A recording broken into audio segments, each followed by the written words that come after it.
தமிழ் உறவுகளுக்கு வணக்கம். நான் உங்கள் அன்பு தம்பி மகேஷ் ஸ்டாலின் பாரதி. எனக்கு ரொம்ப நாளா ஒரு சந்தேகம்.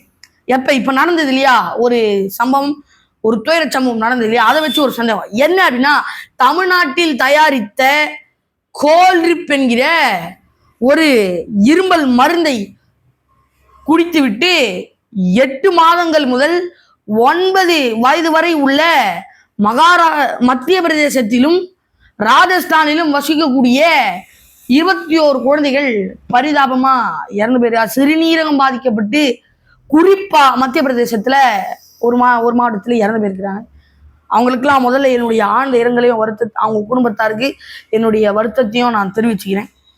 ஏன்னா அது ஒரு பெரிய இழப்பு. அதனால என்னோட சந்தேகம் என்ன அப்படின்னா, சொன்ன இல்லையா, சந்தேகம் என்ன அப்படின்னா, நம்ம எல்லாரும் ஒட்டுமொத்த தமிழ்நாடு மக்களும் நீட் தேர்வுக்கு எதிர்த்து நிக்கிறோம். தமிழ்நாட்டில் இருக்கக்கூடிய பல அரசியல் கட்சிகள் உண்மை சொல்லுதோ பொய் சொல்லுதோ எல்லாம் அடுத்த விட, ஆனா நீட் தேர்வை ஒழிப்போம், நீட் தேர்வை எதிர்ப்போம் அப்படின்னு சொல்றாங்க இல்லையா. இப்ப எனக்கு ஒரு சந்தேகம் சொன்ன இல்லையா, இதுதான். தமிழ்நாட்டுல படிப்பகம் அதிகமா இருக்கா குடிப்பகம் அதிகமா இருக்கான்னு பார்த்தா குடிப்பகம் தான் அதிகமா இருக்கு அப்படிங்கிறாங்க. முன்னெல்லாம் அந்த வெத்தலை பாக்கு கடன் இருக்கும், இப்ப அதெல்லாம் விட இந்த மெடிக்கல் ஷாப்பு தான் அதிகமா இருக்கு. ஏன்பா இந்த வைன் ஷாப்பை விட மெடிக்கல் ஷாப்பு தான்ப்பா அதிகமா இருக்கு அப்படிங்கிறாங்க தமிழ்நாட்டினுடைய மக்கள், குறிப்பா சென்னை மக்கள். ஒரு டாக்டர் கிட்ட போனா 250 ரூபா வாங்கி ஒரு ஃபீஸ் சும்மா பார்க்க போனா 250 ரூபா. அது இல்லாம மாத்திரை எழுதி கொடுத்துட்டு எங்களோட மெடிக்கல் ஷாப்லயே வாங்கிக்கிங்க, ரொம்ப நல்லா இருக்கும். அதுதான் எனக்கு ஒரு மாபெரும் நீட் தேர்வுக்கு நம்ம எதிர்க்கிறோம். இவங்க எல்லாம் எதுக்கு நீட்டுக்கு படிக்க வராங்க? தமிழ்நாடு மக்கள் நலமா வாழணும் அப்படிங்கிறதுக்காக தான் நம்ம நீட்டை எடு அப்படிங்கிறோம். தமிழ்நாடு மக்கள் நோய் இல்லாம நலமா வாழணும், அதற்காக தான் நீட்டை ஒழிக்கணும் அப்படின்னு நம்ம பேசுறோம். ஆனா இவங்க மருத்துவ சேவை செய்ய வர்றாங்களா, இல்ல இவங்க போட்ட முதலீடுகளை அப்பா அம்மா போட்ட முதலீடு தங்களுடைய மகள் மூலமா எடுக்க வராங்களா அப்படிங்கிறதுதான் எனக்கு பெரிய சந்தேகம். எனவே இந்த அனைத்து விடயத்தையும் வச்சுதான் இந்த காணொலியில விரிவா தெளிவா பார்க்க போறோம். வாங்க காணொலிக்குள்ள போலாம். ஒட்டுமொத்த இந்திய ஒன்றியத்திலும் பெரிய மெடிக்கல் மாஃபியா என்பது நிகழ்ந்து கொண்டிருக்கிறது என்று அதாவது இந்திய ஒன்றியத்தில் இருக்கக்கூடிய பெரிய பெரிய மருத்துவ அறிஞர்களும் மருத்துவர்களும் தொடர்ச்சியா சொல்லிட்டு தான் இருக்கிறாங்க. குறிப்பா தமிழ்நாட்டுல நிறைய நடக்குங்க அப்படிங்கிறாங்க. எப்படி நடக்குது அப்படின்னா, முன்னெல்லாம் நம்ம ஏரியால போய் பாருங்க, நான் இருக்கிற ஏரியாலேயே முன்ன 2 மருத்துவ மெடிக்கல் ஷாப்பு தான் இருக்கும். இங்க வாங்குறதா அங்க வாங்குறதான்னு தான் தோணும். சரி இங்க வழக்கமா வாங்கியிருக்கோம் அப்படின்னு. இப்ப சும்மா போனா 20 மெடிக்கல் ஷாப் இருக்கு. இந்த வெத்தலை பாக்கு கடை தான் நம்ம ஊர்ல எல்லாம் அதிகமா இருக்கும். ஆனா இப்ப பார்த்தா மெடிக்கல் ஷாப்பு தான் அதிகமா இருக்கு. இந்த துணிக்கடையில லைட்டு போடுவாங்க, போட்டோ ஸ்டூடியோல லைட்டு போடுவாங்க, இந்த பெரிய பெரிய உணவகங்கள்ல கிராண்டா லைட்டு போட்டு ஈர்ப்பாங்க. இதெல்லாம் நம்ம பார்த்துருக்குறோம். ஆனா மெடிக்கல் ஷாப்பை பார்த்தா பெரிய போர்டு, அதுல எங்க மருந்து இவ்வளவு நல்லா இருக்கும், எங்க மருந்து இவங்களால அங்கீகரிக்கப்பட்டது, 60% டிஸ்கவுண்ட், இவ்வளவு டிஸ்கவுண்ட்.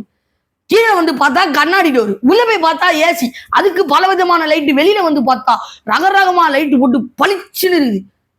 இது சரவணா ஸ்டோரா இல்ல மெடிக்கல் ஸ்டோராப்பா என்று கேட்கக்கூடிய அளவிற்கு இன்னைக்கு தமிழ்நாட்டுல மருத்துவ கடைகளும் மெடிக்கல் ஷாப்புகள் அவ்வளவு விளம்பரப்படுத்தி கொண்டிருக்கிறாங்க.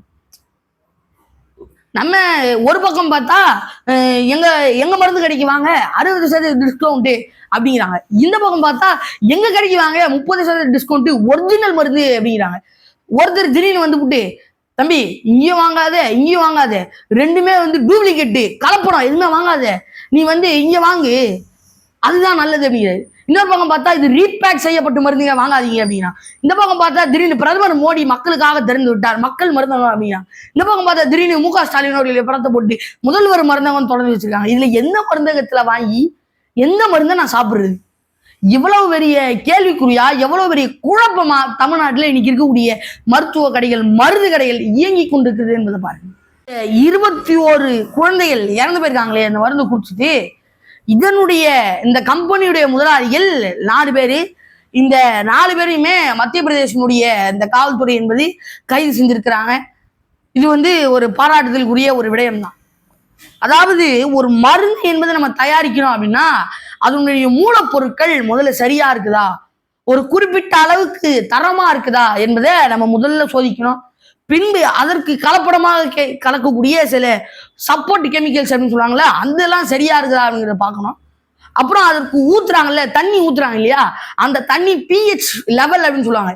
இந்த பிஹெச் லெவல்ல இருந்தா தான் இந்த தண்ணியை வந்து ஊத்தணும், இல்லைன்னா ஊத்தக்கூடாதுன்ற ஒரு நிலைமை, ஒரு கட்டுப்பாடு என்பதெல்லாம் இருக்கு. இதெல்லாம் சரியா இருக்குதா அப்படிங்கிறது பார்க்கணும். இதெல்லாம் முடிஞ்சு அந்த மருந்து ப்ராசஸ் ஆகி வந்த உடனே அதை நிரப்பக்கூடிய அந்த புட்டியல் சரியான அளவுல உள்ளதா, இதை ஊத்துறதுனால அது எது கெமிக்கல் ரியாக்ஷன் ஆகி அது ஏதாவது ஆகுதா அப்படிங்கிறத பார்க்கணும்.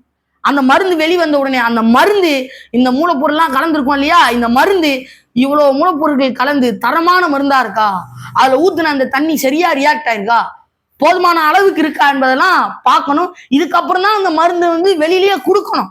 ஆனா இது எதுவுமே பண்ணல அப்படிங்கிறத அப்படின்னு சொல்றாங்க. அது மட்டும் இல்ல, நம்ம கேட்கக்கூடிய கேள்வி என்ன அப்படின்னா, ரோட்ல போறவங்கள சும்மா போய் வித்துக்கிட்டு இருப்பாங்க ஏதாவது ஒண்ணு, அவங்கள போட்டு நீ என்ன கலப்படம் கலந்த கேளுங்க, மக்கள் வாங்கி சாப்பிடுறாங்க கேளுங்க, ஒன்றும் பிரச்சனை கிடையாது. ஆனா இது போன்ற பெரிய பெரிய முதலாளிகள் மருத்துவம் என்ற பெயர்கள, மருந்துகள் தயாரிக்கிறோம் என்ற பெயர்கள்ல பெரிய பெரிய கொள்ளையடிக்கிறாங்களே, மருத்துவ உயிர்களை அப்பாவித்தனமா சாவடிக்கிறாங்களே, இதெல்லாம் யாரும் கேட்க மாட்டீங்களா? அப்புறம் என்னத்துக்கு ட்ரக் கண்ட்ரோலு? அதாவது இந்த ட்ரக் கண்ட்ரோல் இந்த ஆபீசருங்கெல்லாம் இருக்காங்க இல்லையா, பணியாளர்கள்லாம், இவங்க நம்ம வேகமா சொல்லும் போதே நமக்கே ட்ரக் கண்ட்ரோல் அப்படின்னு வந்துருது. இவங்கெல்லாம் நினைச்சிட்டாங்க போல இருக்கு, நம்ம ட்ரக் கண்ட்ரோல் கிடையாது, ட்ரக் கண்ட்ரோல். வா ரோட்டுக்கு போ எல்லா ட்ரக்கு இங்க வா எல்லாரும் லைன்ல நிக்க வை, எல்லா ட்ரக்கும் வீல் அலைன்மெண்ட் கரெக்டா இருக்கா, கரெக்டா இருக்கு, காத்து கரெக்டா இருக்கா, கரெக்டா இருக்கு, நல்லா ஓடும், எத்தனை எஃப்சி பண்ணியா இல்லையா, ஆர்சி புக் எல்லாம் கரெக்டா வச்சிருக்கியா இல்லையா, இதெல்லாம் கேட்பாங்க போல் இருக்கு. இல்ல ஓட்டுநருடைய உரிமம் எல்லாம் கரெக்டா வச்சிருக்கியா இல்லையா அப்படின்னு இவரு ட்ரக் கண்ட்ரோல் இல்ல, ட்ரக் அண்ட் கண்ட்ரோல் அப்படின்னு நினைச்சிட்டாரு போல் இருக்கு. அந்த அளவுக்கு தான் இந்த பணியாளர்களுடைய நிலம் என்பது ரொம்ப மோசமா கீழ்த்தனமா போயிட்டு இருக்கு. இந்த ட்ரக் கண்ட்ரோல் இந்த பணியாற்றக்கூடியவர்கள் ஒவ்வொரு பொங்கலும் ஒவ்வொரு தீபாவளியும் அரசு பக்கம் இருந்தும் சம்பளம் வாங்குவாங்க. இந்த தனியார் மெடிக்கல் கம்பெனி இருக்குது இல்லையா, இவங்க கிட்ட இந்த சம்பளம் வாங்க. அப்ப இந்த நாட்டினுடைய நிலைமை, இந்த மருத்துவ நிலைமை என்பது எவ்வளவு கேவலமா போய் கொண்டிருக்கிறது என்பதை பாருங்க.